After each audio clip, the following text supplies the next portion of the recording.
ഇനി മുതൽ മദ്യപിച്ച് വാഹനം ഓടിച്ചു കഴിഞ്ഞാൽ നേരത്തെ 1000 രൂപയായിരുന്നു ഫൈൻ വന്നത്, എന്നാൽ ഇനി മുതൽ 10000 രൂപയാണ് ഫൈൻ വന്നത്. റിപ്പീറ്റ് ഒഫൻസ് വന്നാൽ 15000 രൂപയും വരും, കൂടാതെ ജയിൽ ശിക്ഷയും.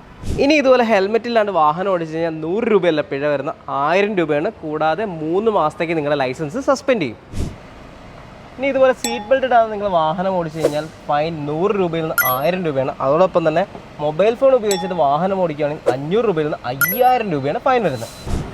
ഇനി മുതൽ വാലിഡ് ആയിട്ടുള്ള പൊല്യൂഷൻ സർട്ടിഫിക്കറ്റ് ഇല്ലെങ്കിൽ നേരത്തെ 1000 രൂപയായിരുന്നു ഫൈൻ വന്നിരുന്നത്, എന്നാൽ ഇപ്പോൾ 10000 രൂപയാണ്. ഇൻ കേസ് നിങ്ങൾ 10000 രൂപ അടച്ചില്ലെങ്കിൽ 6 മാസം ജയിലിൽ പോകാനും ഇതിനോടൊപ്പം തന്നെ ഒരു കമ്മ്യൂണിറ്റി സർവീസ് കൂടി ചെയ്യേണ്ടി വരും.